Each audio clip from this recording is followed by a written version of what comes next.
Standing Committee on Access to Information, Privacy and Ethics, conformément à l'article 108.3H. Pursuant to Standing Order 108.3H and the motion adopted by the committee on Wednesday, September 17th, 2025, the committee is commencing its study of the Review of the Conflict of Interest Act. Today's meeting is taking place in a hybrid format pursuant to the standing orders. Members are attending in person in the room and remotely using the Zoom application. And just before we go to our witness, I just want to remind members to be mindful of the microphones and the earpieces and make sure that they're away so that we don't cause the interpreters any challenges.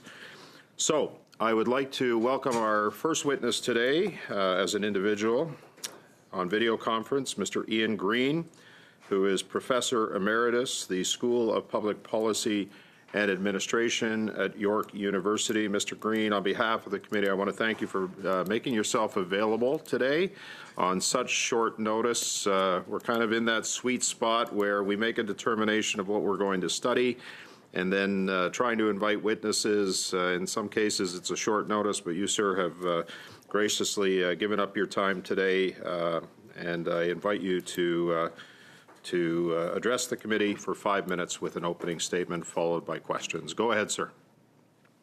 Thank you very much. I'm honored to be asked to address you today. And Mr. Chair, I'm impressed by the scholarships that you're providing for students from your writing to study programs like political science. Thank you, sir. There you are. You locked up. You locked up. Sorry, Mr. Green. Sorry to interrupt. You locked up for a second there, so I just want to make sure that we didn't miss anything. I appreciate you bringing that up. My wife and I have been doing that for the better part of 14, 15 years, I think, in our community. So thank you for bringing that up, sir. Go ahead, and I can give you a little more than 5 minutes as well, if you like. Okay. I'm impressed by the public service that every one of you has done. I see that one of you had experience with the Canadian military. My dad was a soldier in World War I. He served at Vimy Ridge. When he returned, he earned a dental degree at the University of Toronto, and during summers worked on a ship in the Thousand Islands, which I think two of you represent in different constituencies. One of you represents a riding in Saskatchewan, where my dad was born.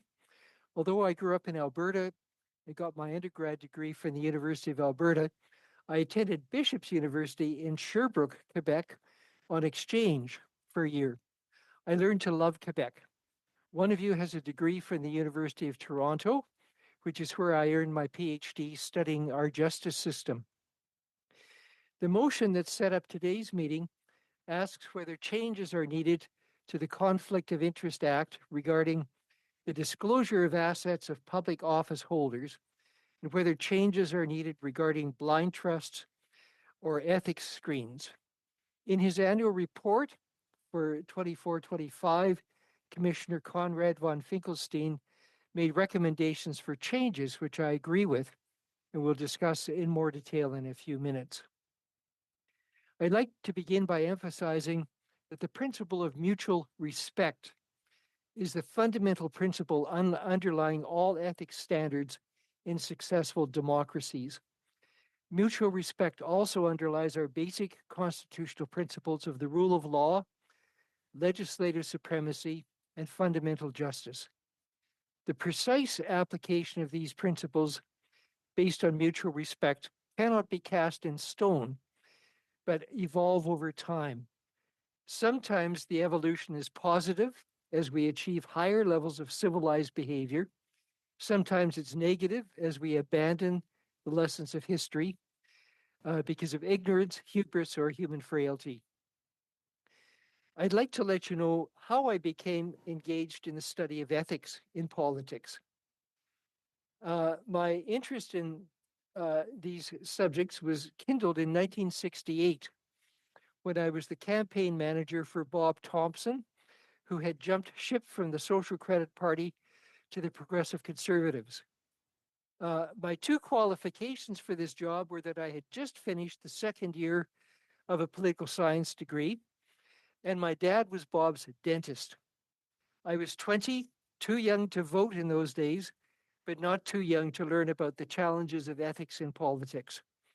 I spent at least 10% of my time as campaign manager trying to stop unethical behavior by either my campaign workers or those of other parties. In 1972, I was the assistant to an Alberta cabinet minister. He was the chair of an all-party legislative committee investigating whether discriminatory legislation aimed at the Hutterian Brethren could be legally or ethically justified. The committee concluded that discrimination could not be justified, and a liaison committee was set up to promote mutual respect. It worked. A few years later, my PhD at the University of Toronto centered on how to improve the justice system by minimizing unnecessary delays. I've always considered unnecessary delay in courts as an ethics issue. I was hired at York University in 1985 to teach courses on the Charter of Rights, public administration, and public service ethics. The late 1980s was a time of numerous political scandals, federally, provincially, and municipally in Canada, that I feared threatened our democracy. In our country, it was a period of polarization and venom, not unlike what is currently going on in the US.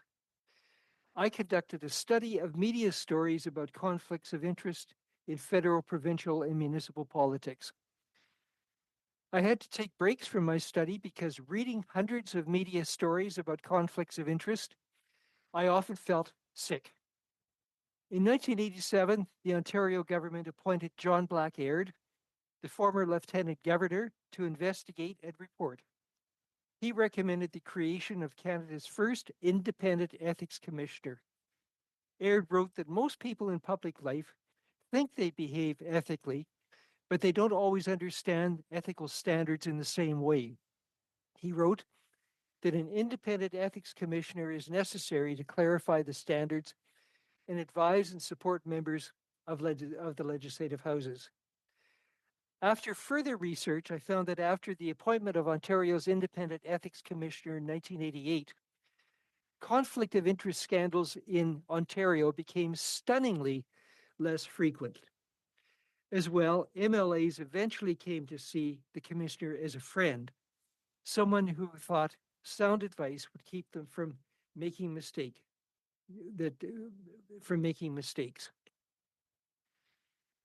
I then began to publish articles and books on ethics and especially conflict of interest. And since that time, I've written 4 books or co-written 4 books. I found Ontario's model soon spread to all the other provinces, but Parliament was the last holdout. Part of the delay in creating ethics commissioners for the House of Commons and the Senate was caused by an attempt by the Chrétien government to create one commissioner for both chambers. Quite rightly, the Senate objected and held out for a separate commissioner. Finally, the Conflict of Interest Act for public office holders, as well as the Code of Conduct for MPs, came into effect in 2006.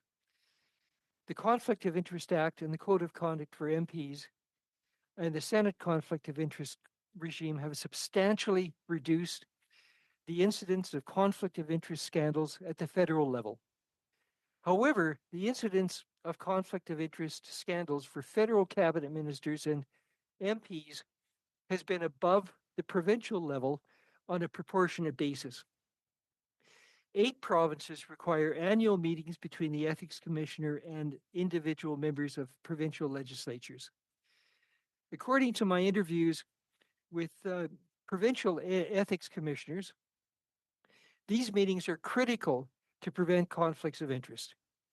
Required meetings occur in the Canadian Senate, and according to the former Senate ethics officer, Jean Fournier, they are critical to the success of the Senate ethics regime. But conflict of interest scandals have continued to occur in the realm of Canadian cabinet ministers and MPs of all stripes.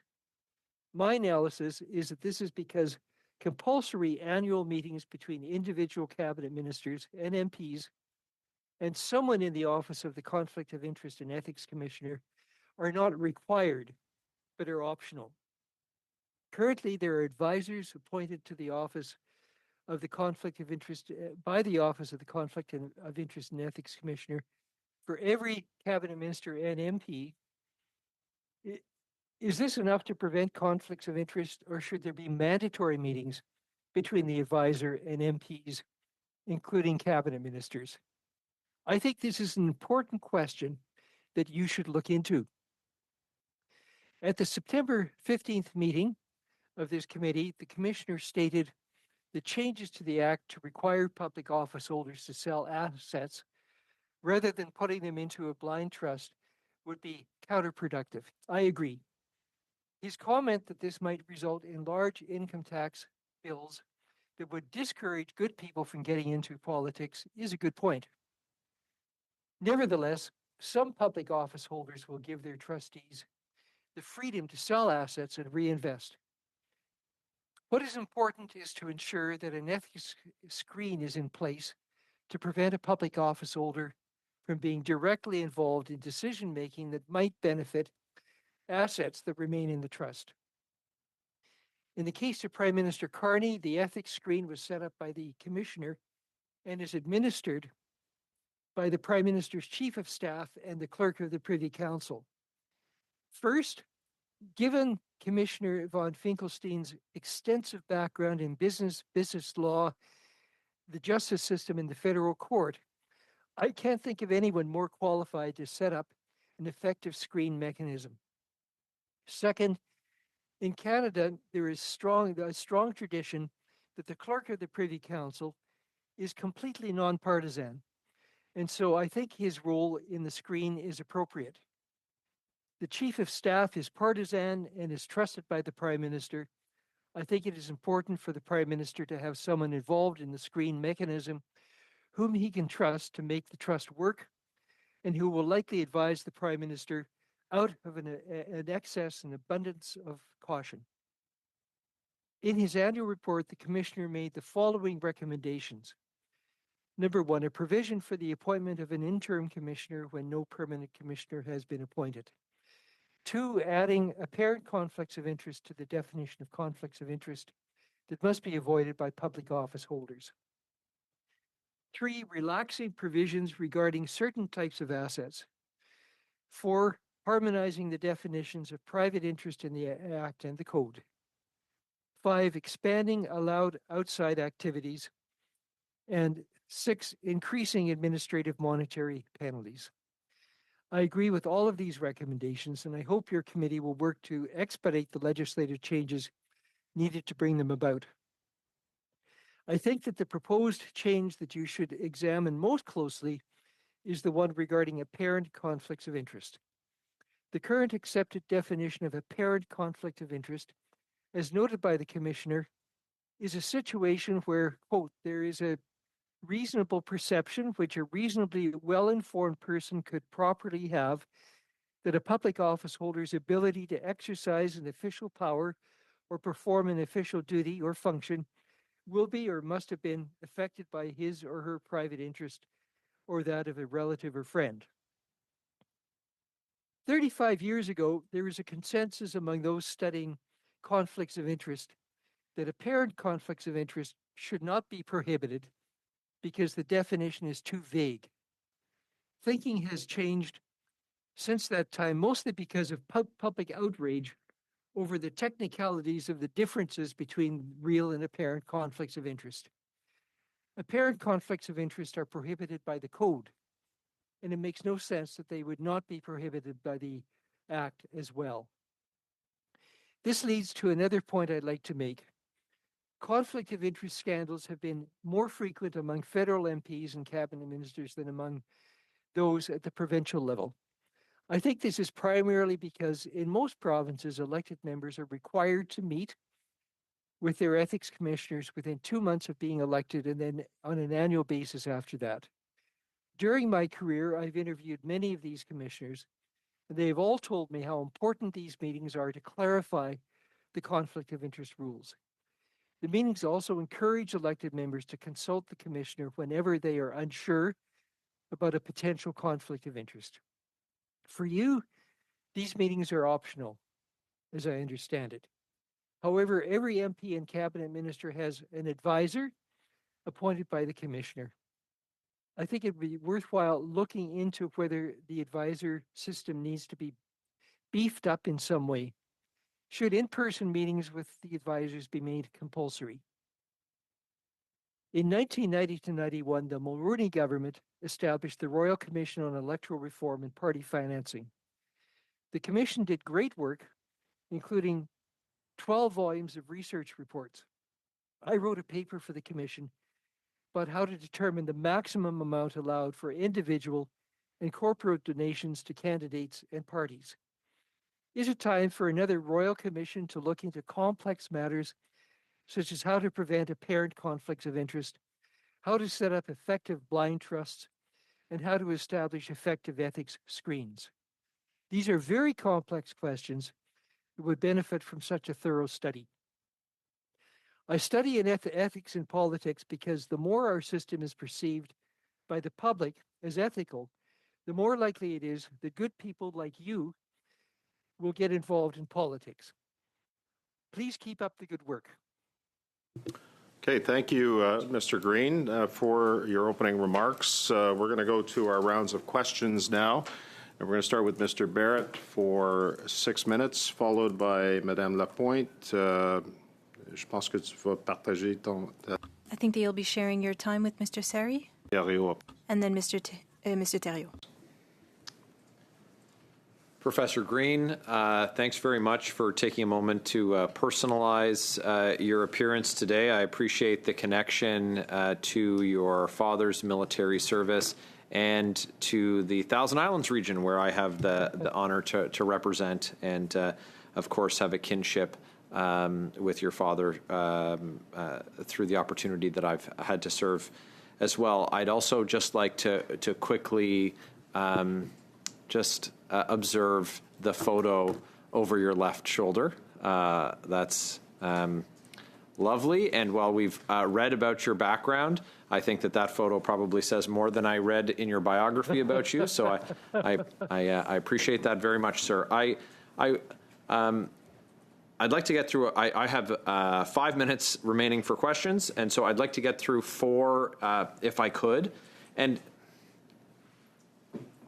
on blind trusts, you mentioned that if I could characterize it as a perception of inefficiency in having a designated public office holder sell their assets instead of placing them in a blind trust.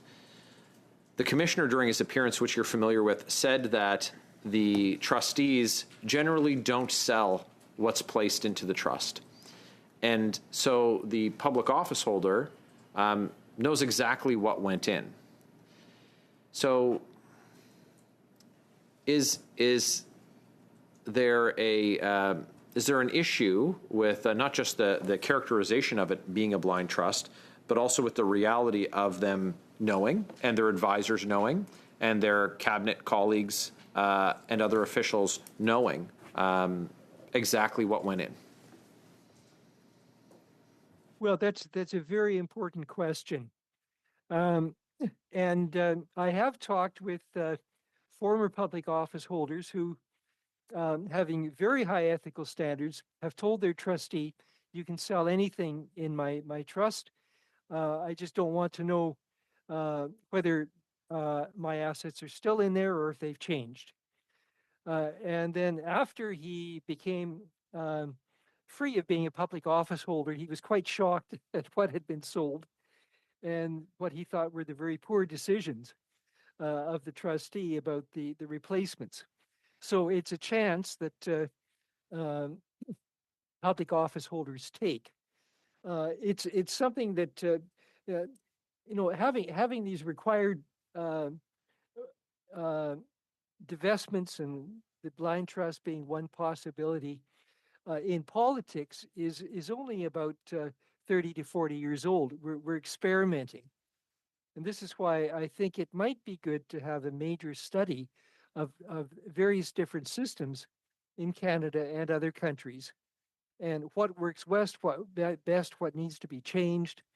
It's a complex issue, but I think if once again, I think the focus is mostly on the screens that have been set up for Mark Carney, and will they work? Will they create problems? Only time will tell for that. Okay, Mr. Barrett, sorry, Mr. Green, Mr. Barrett has a question. Okay. So, in the case of you raised the Prime Minister and his screen. So during the most recent campaign, the Prime Minister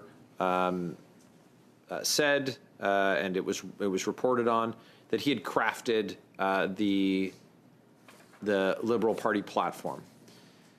Now, at that time, he was just exiting his private sector career, and of course was very aware of all of the investing that he had done and what was inside the investments that he had created for Brookfield Asset Management, those particular funds. And at that time, the screens weren't in place yet, and so the timing of his Mr. Carney's election as leader of his party, his appointment as Prime Minister, and then the subsequent election campaign, that all took place before these measures had been taken. But the policy document that underpins now the political document that underpins the government's policy documents was written by him without any any space between. So does the system protect public confidence of our institutions in a case like that? Well, we are never going to get a system that is perfect. We have to experiment, and we really have to depend on the integrity of public office holders to make difficult decisions like this.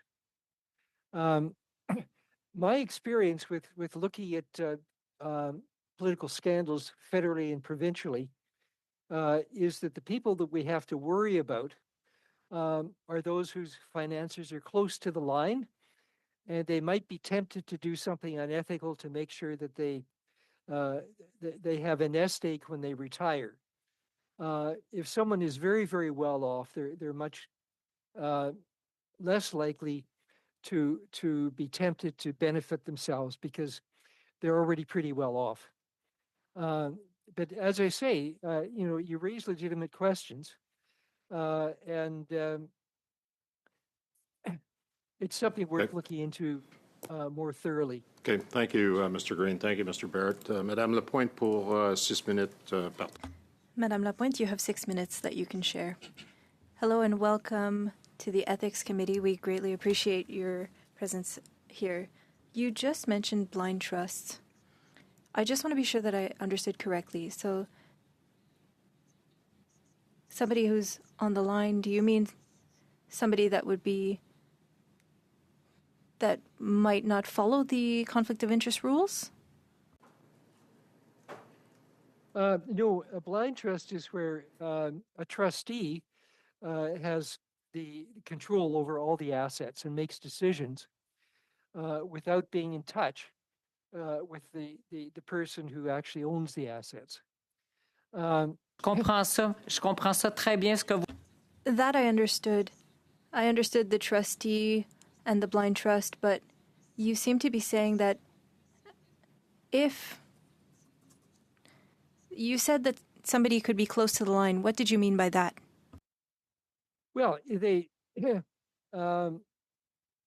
what I meant is that they're aware of the assets that went into the blind trust.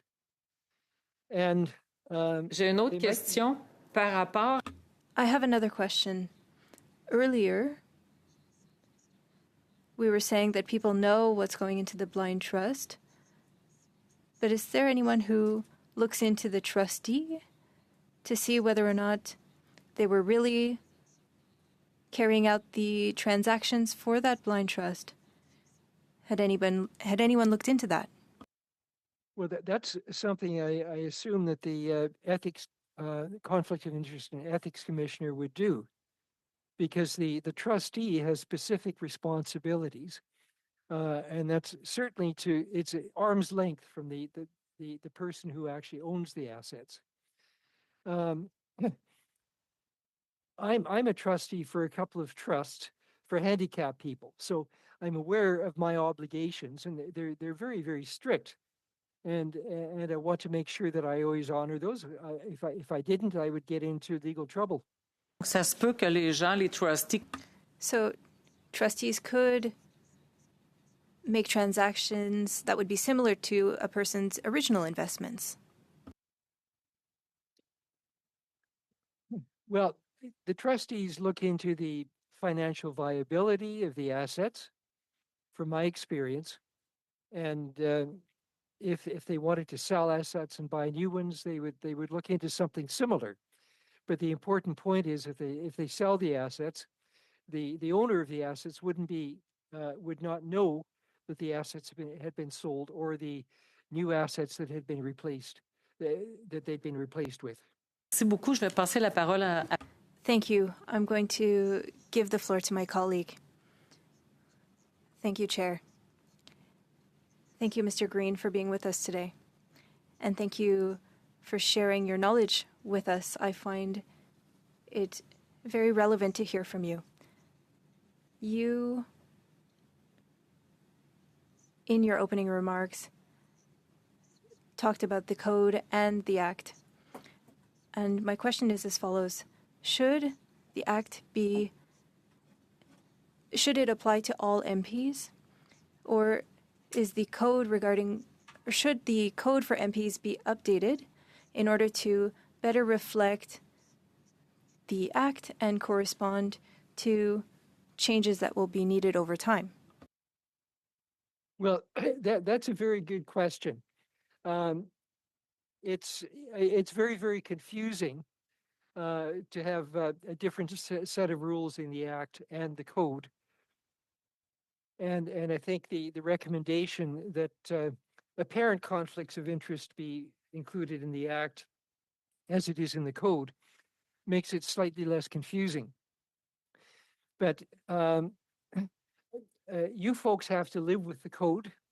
Cabinet ministers have to live also with the Act. So I think it's really up to you, in your experience in consultation with the commissioner, to decide whether there should be more of a confluence between the two documents. I think it's confusing for the general public to see two different documents, and some reports coming out under the Act, others coming out under the Code, some coming out under both. Perhaps there could be a way of merging these in a more seamless manner. Merci. Thank you. I listened to your earlier testimonies, and you talked about the ethics commissioner needs to be seen as nonpartisan. Do you believe that giving an automatic intimary role could support the perception of independence, or would it hinder it? I'm sorry, could you repeat that question again? Yeah. Selon vos témoignages, In previous testimonies, you talked about the role of the Commissioner of Ethics.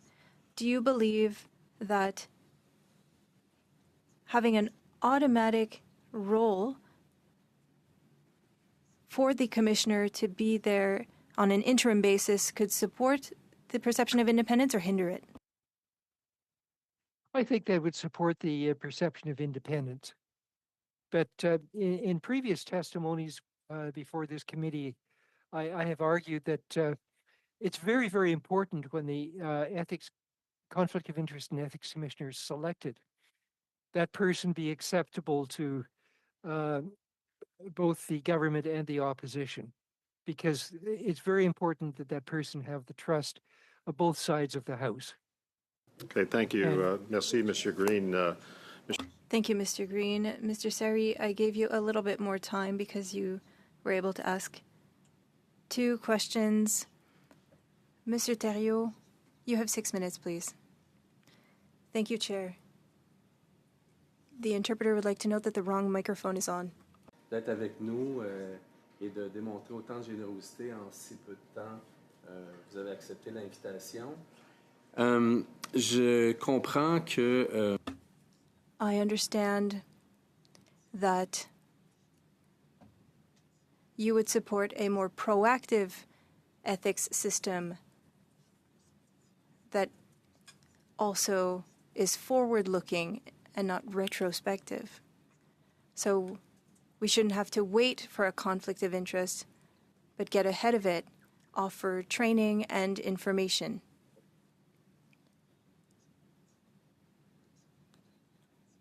I want to reintroduce ethics into politics and not the other way around. But that said, we do have an obligation here at our committee. We need to see whether or not we are setting up the best ethical criteria. We want Canadians to be able to trust the work that we do and trust the institutions that we represent. You talked about Prime Minister Carney. His situation before becoming Prime Minister requires additional measures to manage at least the appearance of a conflict of interest. And when there is the appearance of a conflict of interest, is that not a red flag? Does that not mean that there should be different screens developed in order to avoid a conflict of interest? Thank you very much for your question. It depends on the individual situation. And I very much agree with you that the approach should be proactive. And this is why I've interviewed more than 10 provincial ethics commissioners over time. And that's why they have felt that their personal meetings with the elected members are so important, because they can become familiar, well, through the disclosure statements, they become familiar with the situation of each individual member, and they can look for, based on their experience, the possibilities of potential conflicts of interest. And they can tell that person, these are the kinds of things I would say be careful about. If you have any questions, come and see me. I want to prevent you from getting into a real conflict of interest situation, whether it's a real situation or a perception of conflict of interest. So that's why I don't know much about your system of advisors and how it works and how many of you actually meet your advisors in person and the kinds of advice they give to you. But I think there's a lot of work that your committee could do to see if that system could be improved in some way.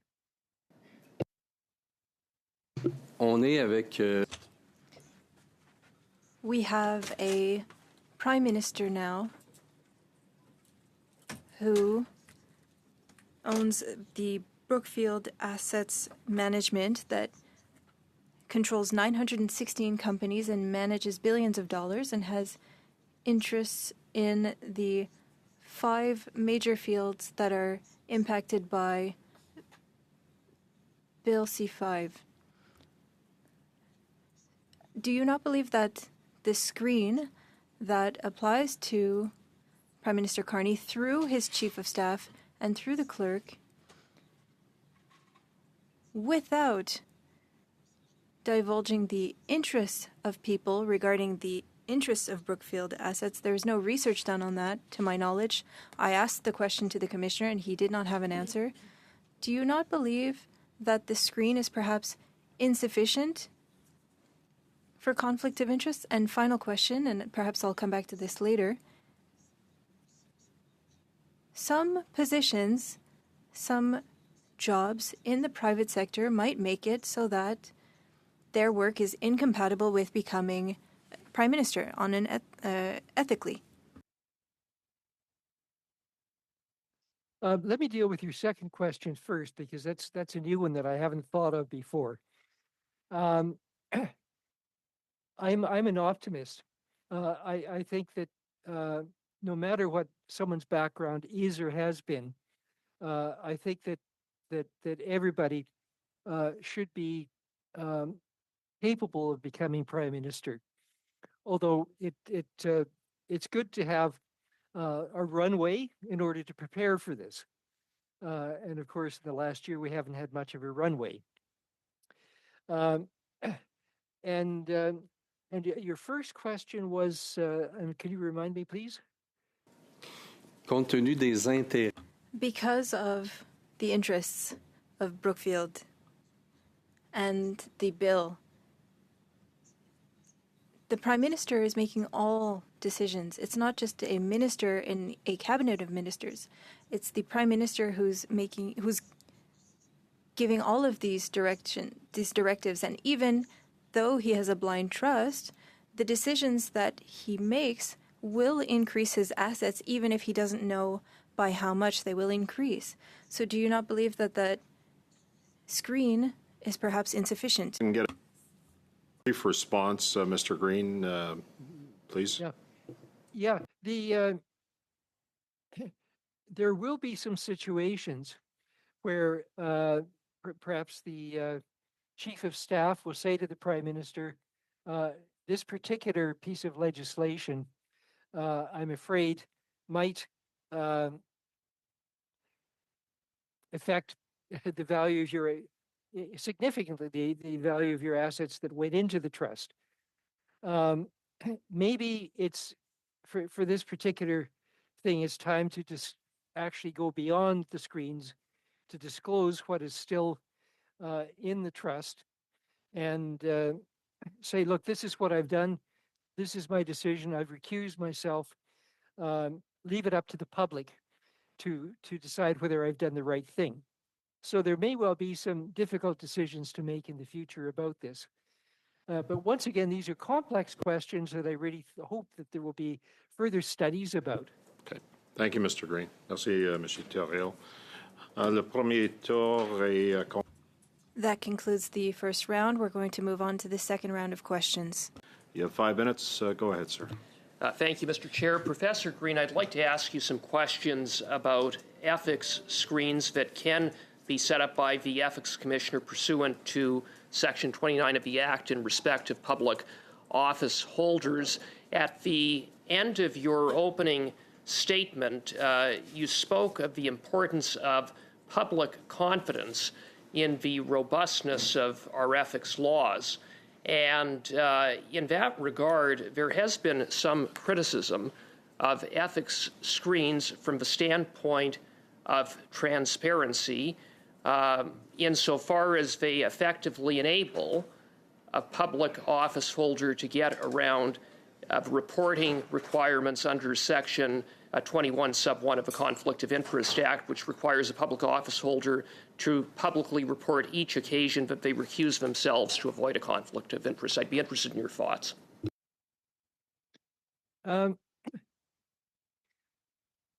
In my past life, when I worked for the Alberta government, my wife was an auditor who sometimes was asked to audit some of the agencies that I was responsible for. So ethics screens had to be set up for both of us. So I understand being covered by an ethics screen. And you have to ask a lot of hard questions about the specific situation. It's hard to generalize about them. But I think in the end, it's up to the integrity of the people involved to make sure that you're trying to make decisions that are as impartial as possible, that are in the public good. And you have to be able to defend your actions as being ethical and in the public good. And as I say, there isn't a perfect cast in stone solution. It depends on each individual situation. I think what you have said, or what I understand you to have said, is that we are, with respect, for example, with respect to the Prime Minister's ethics screen, for example, to simply trust the Prime Minister, the clerk of the Privy Council, and the Prime Minister's Chief of Staff, both of whom serve at the pleasure of the Prime Minister. Can you understand that many Canadians, from the standpoint of having confidence that the ethics screen is working, might find that wanting? I think that many Canadians don't understand the difference between a potential conflict of interest and a real conflict of interest. All of you, and I'm sure you yourself, have found yourself in a potential conflict of interest. There's no corruption involved in that. It's simply part of life. You have to take appropriate measures to make sure potential conflicts don't become real conflicts or apparent conflicts. And if you don't take those steps, or other people don't advise you to take those steps, then there's trouble. So I think many Canadians see potential conflicts of interest and on the horizon for Prime Minister Carney, because of who he is and his background. If I may, sir, what's lacking is transparency. We're simply left to trust. So, again, I think that is problematic. And again, I mean, how is that better than simply requiring that the Prime Minister publicly disclose, publicly report each and every time a conflict of interest or potential conflict of interest arises with respect to Brookfield or any of the companies that are part of that very vast ethics screen, 89 companies. Yeah, that's, you know, it's a very complex question because that sort of information might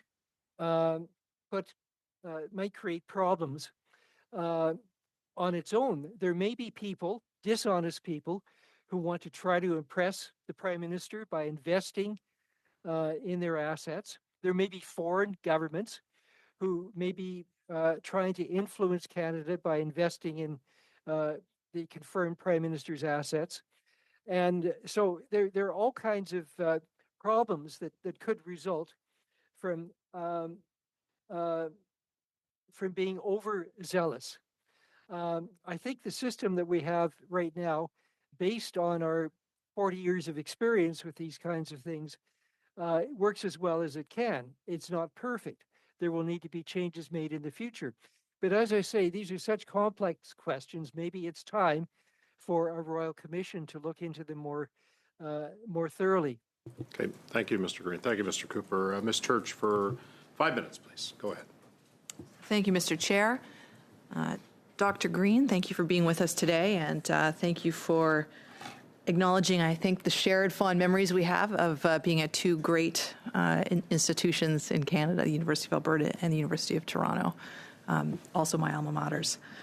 I want to ask you a little bit about, because I think it's significant that Parliament enumerated within the objectives of the Conflict of Interest Act that the very purpose of the Act included an objective of encouraging experienced and competent persons to seek and accept public office and to facilitate interchange between the private and public sector.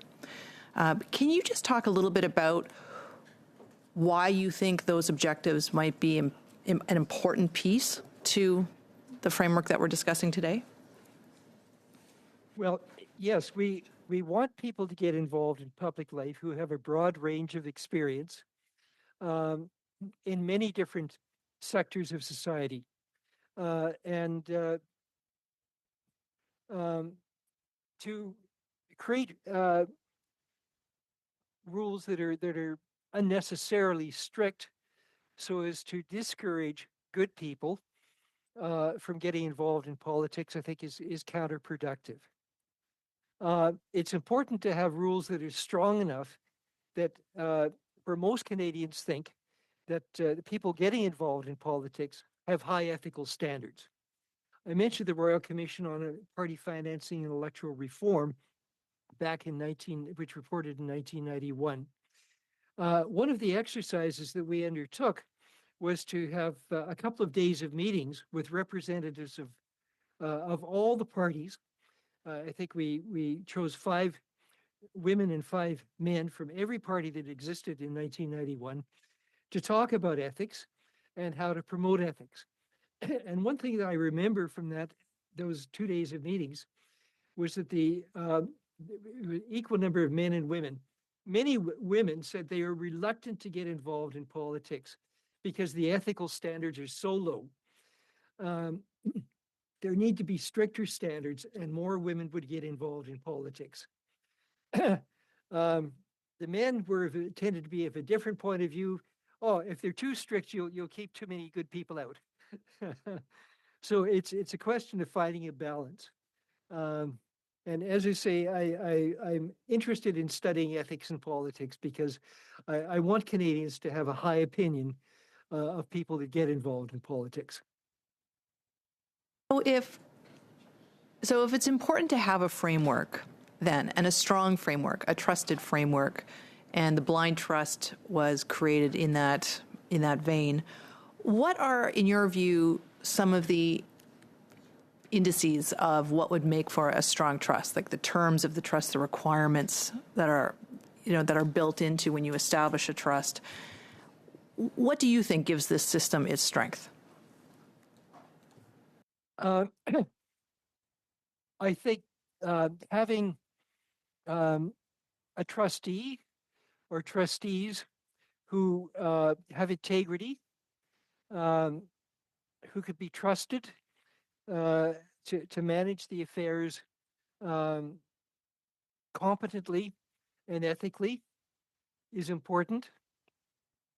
I think it's important to have people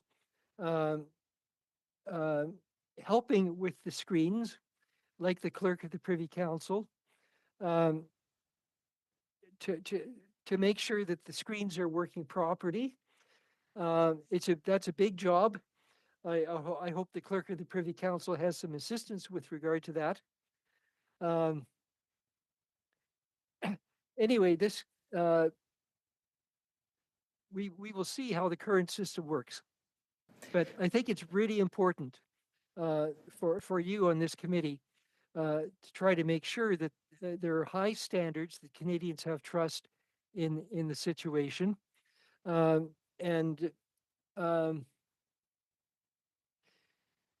know that, getting back to the Royal Commission, some of the male participants in that 2-day conference we had said, we don't want higher ethical standards because our opponents will use them to criticize us. That would be unethical. So I think it's important to make sure that ethical standards are used to make sure that the system is as ethical as possible, not to jump on your opponents. Okay, thank you, Mr. Green. Thank you, Ms. Church. Mr. Thériault, Mr. Thériault, I'm going to give you 5 minutes for your questions. Thank you, Chair. Professor Green, or Dr. Green, rather, we often say that public office holders, like the Prime Minister, would just have to recuse themselves if there's a decision that needs to be made that would impact their assets in a blind trust. I imagine this might be something that would happen frequently with the implementation of C5. If an individual needs to recuse themselves 60 or 100 times during their mandate, are they truly seated in the right spot? I'm not sure that recusal would be necessary that frequently. I'm familiar with the kinds of business that Parliament does, and I just don't think that it would happen all that frequently. Now, keep in mind that the Minister of Finance. Apologies for interrupting you, but what would be acceptable in your view in the number of times that one would have to recuse oneself as a Prime Minister, making decisions that have an impact on Canada's economy. If we are to recuse ourselves and the Chief of Staff stays in the room, well, I don't think that Cabinet will be making a decision that would go against the interests of the person recusing themselves. That's not a minister. He's the Prime Minister, and he has power over all of the people in that room who are making decisions. Should there not be more stringent requirements for such a situation? This is something that we're seeing right now. It's important for the management of conflict of interest. It's something that's very interesting to academics right now as well. Yes. Well, keep in mind that legislation that has a general impact on the public doesn't lead to individual conflicts, real conflicts of interest. For example, the Minister of Finance, you might be able to argue that the Minister of Finance bringing down tax legislation has a conflict of interest. But because taxes affect everyone, including the Minister of Finance, there's no real conflict of interest there. And I think most legislation that the Prime Minister would deal with would have that general application, incidentally affecting the Prime Minister's assets. So I just don't think that there would be recusal very often. I would guess a couple of times a year at the most. Écoutez, moi, I disagree. When we look at Bill C5, Brookfield has interest in the rail, in national gas, pipelines, nuclear. Westinghouse belongs to Brookfield and will be using nuclear energy to build small nuclear reactors. This is a policy that was pushed through at the House. We know that all of this will be back on the table, and so the Prime Minister will have to say that Westinghouse won't be able to put in an offer in order to be ethical. And I wouldn't be happy if I were at Brookfield, because in order to be ethical, well, that would be necessary, and there will be conflict of interest, not only apparent. It's the Prime Minister making decisions. It's not a minister leaving the room when the Prime Minister can still be there and make a decision. There won't be any impact on the public's trust if it's just a minister. But this is a case that's new. From an ethical standpoint, this is something that we've never seen. And so my question is, should the screens not be known by everyone, and are they enough? Quick response. Unfortunately, Mr. Green, go ahead. I still think that Bill C5 could be considered a matter of general application, and I would not be convinced that there are potential conflicts of interest here. Thank you, Mr. Green. Monsieur Hardy, pour 5 minutes, s'il vous plaît. Commencez. Mr. Hardy, you have 5 minutes. Hello, Mr. Green. My question is, the democratic structure of the UK, Australia, are there any opportunities to look into those countries to inspire us regarding sanctions and transparency for ethical issues, or are there any other countries that you're aware of? It's always worthwhile looking at other countries. And the countries you mentioned have all learned from Canada. We were really at the forefront of improving standards of ethics in politics beginning in the late 1980s. But those countries have sometimes made advances beyond where we are. So I know that ethics commissioners have their own network, including your ethics conflict of interest and ethics commissioner.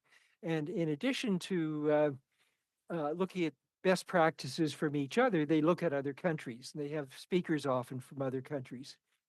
And so, yes, it's worthwhile keeping abreast. Merci beaucoup. Écoutez, j'ai lu que Thank you. In the conflict of interest and lobbying rules, and they were improved. You said that they were improved since the 90s, but that there were still obvious shortcomings. And so in 2025, and in the case that's before us with the Prime Minister having interests in hundreds of companies, what would be a priority in your view in 2025? How can we rebuild trust in our institutions? And how can we ensure that in the future we have control over this, over all potential situations? What we want to make sure is that there aren't conflict of interest scandals where there's a proven real conflict of interest. And I think it's going to be very important for the Prime Minister and his advisors to make sure that those kinds of situations are avoided. I think because of the ethics screens having been put in place for the Prime Minister, I think they will be avoided. But what concerns me is that other cabinet ministers may not be as well informed. So that's why I think that all cabinet ministers should meet in person with the Conflict of Interest and Ethics Commissioner to better understand the rules. That will keep them out of trouble. Merci beaucoup. Croyez-vous Thank you. Do you believe we should expand the Conflict of Interest Act to include the appearance of conflict of interest? Is that something that we should look into in order to ensure that if there's the appearance of a conflict of interest that we could act and investigate, or should we wait for a real conflict of interest? I think that the ethics commissioner should advise with regard to how elected MPs and cabinet ministers can avoid apparent conflict of interest as well as real conflict of interest. The public doesn't understand the difference between the two. It's pretty arcane for them. So if you're found to be in an apparent conflict of interest in the public eye, it's almost as bad as being in a real conflict of interest, sometimes worse. So yes, I think the act should include both. The penalties for being in an apparent conflict of interest shouldn't be as severe as being in a real conflict of interest. But I think all politicians need to make sure that they need to avoid those as well. But as I mentioned earlier, it's something I think your committee should look into.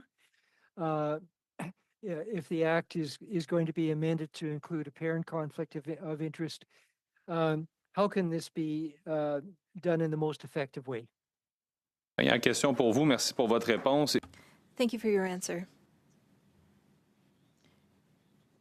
My colleague was asking you this question earlier. If there's the appearance of conflict of interest, for example, with companies being impacted by federal decisions, the Commissioner of Ethics is the person who will say if there was a conflict or not. Do you believe that that person might be overwhelmed or have too much to look into and things might fall through the cracks? Do you think that this is something that could happen with the current structure with the Office of the Ethics Commissioner? We will need a quick response, please. Time. Go ahead. Well, the Ethics Commissioner has nearly 60 people to help with the various duties of the office. It's a very complex office. And I would rely on the annual reports of the Commissioner as to what changes might be helpful to make it work more effectively. Okay, thank you, Mr. Green. We're going to conclude today with Mr. Saini for 5 minutes. Go ahead, Mr. Saini. Professor Green, the whole afternoon thing has been only focused on one. That's the Prime Minister of Canada. I find it disturbing that we are looking for people who has never done any business to be the public holders of the most effective office in this country. And I find that disturbing.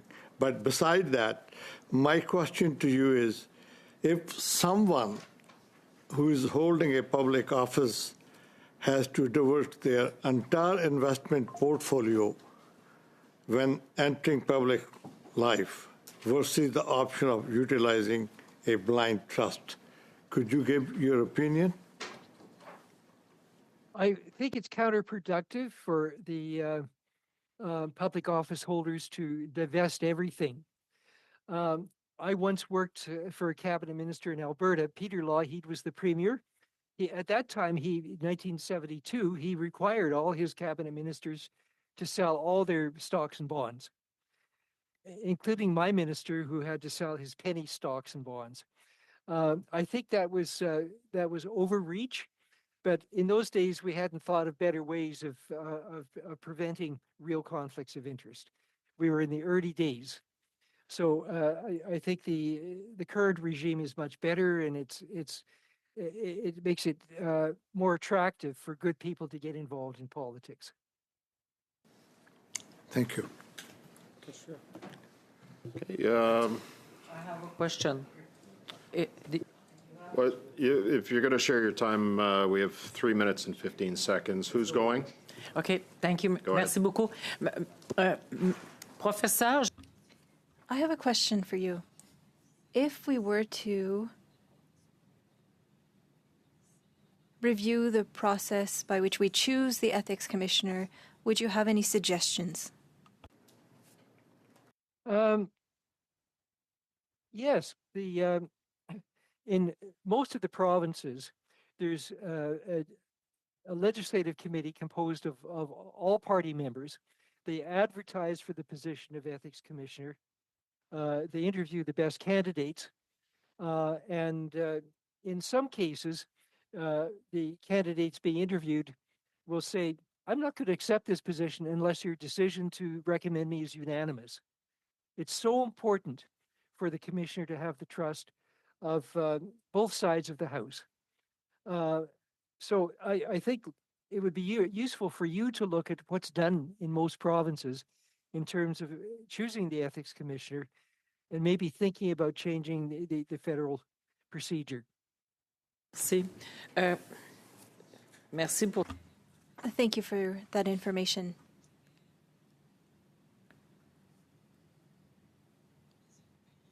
For the other countries that we could look to, we talked about Great Britain, but are there any other countries that we could look to for inspiration in order to modify our ethics legislation?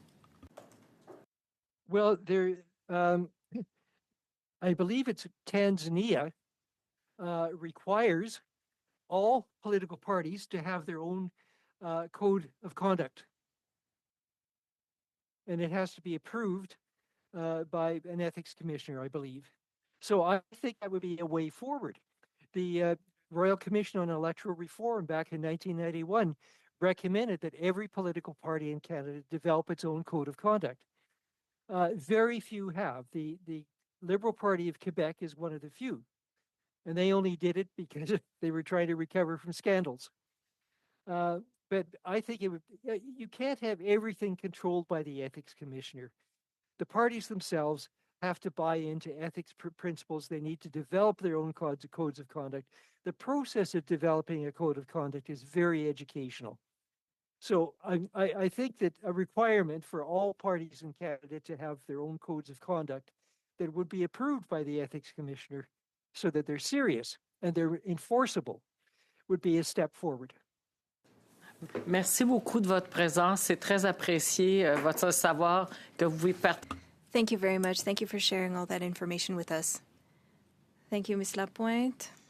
Our testimony from our witness today, Mr. Green. I want to thank you, sir, for preparing for this meeting. Very rapid response from the invitation from the clerk. I know that we had sent out numerous invitations, and there were many people that said, I need more time to prepare, but obviously you've done this, and I really appreciate the fact that you've taken the time to be with the committee today. Thank you, sir. You're very welcome. And thank you. Thank you. I don't have any other business, so I am going to adjourn the meeting. President.